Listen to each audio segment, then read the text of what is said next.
Hi అండి, అందరికీ నమస్కారం. ఈరోజు గృహజ్యోతి పథకానికి సంబంధించినటువంటి ఒక అప్డేట్ని మనం తెలుసుకుందాం. మన ఛానల్ని లైక్ చేసి సబ్స్క్రైబ్ చేయండి. కింద కామెంట్ రూపంలో మీ అభిప్రాయాన్ని తెలియజేయండి. తెలంగాణలో కాంగ్రెస్ ప్రభుత్వం ఏర్పడి 200 రోజుల దగ్గరికి రావడం అనేది జరుగుతుంది. అయితే 6 గ్యారంటీల్లో గృహజ్యోతి పథకము, 200 యూనిట్ల ఉచిత కరెంటు అనేటువంటి పథకము దీంట్లో ఒకటి. అయితే ఈ పథకం కోసము చాలామంది అభయ హస్తము యొక్క దాంట్లో అప్లై చేసుకోవడం అనేది జరిగింది. 200 వరకు ఎవరైతే ఇంటి కరెంటుని వినియోగిస్తారో వారికి ఎలాంటి బిల్లు లేకుండా రూపాయి బిల్లు అనేది ఇవ్వడం అనేది జరుగుతుంది అని చెప్పేసి కాంగ్రెస్ ప్రభుత్వము తెలియజేయడం అనేది జరిగింది. ఆల్రెడీ అమలులో ఉంచడం అనేది జరిగింది, అమలు అయ్యింది పథకం.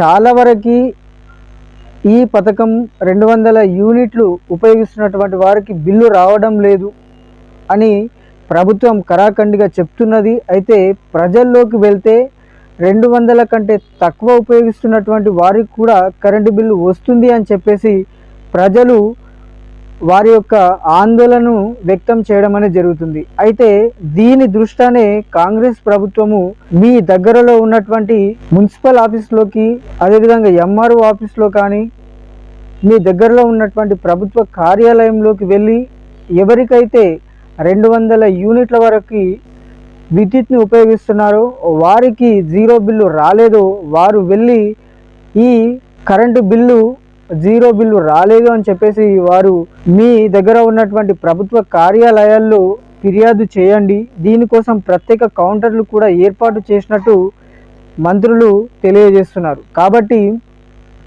మీకు ఎవరికైతే జీరో బిల్లు ఇంకా రావట్లేదు, 200 యూనిట్ల ఫ్రీ కరెంటు ఉపయోగించిన కానీ బిల్లు వేస్తున్నారు అనేటువంటి వారు తొందరగా మీరు ఈ కౌంటర్ దగ్గరికి వెళ్ళి ప్రభుత్వ కార్యాలయాల్లోకి వెళ్ళి మీరు ఈ ఫిర్యాదును మీరు అక్కడ నమోదు చేయండి, మీకు వెంటనే పరిష్కారం లభిస్తుంది అని చెప్పేసి అధికారులు తెలియజేస్తున్నారు. ఈ ఫిర్యాదు ఎప్పటికీ కొనసాగుతుందని చెప్పేసి తెలియజేస్తున్నారు.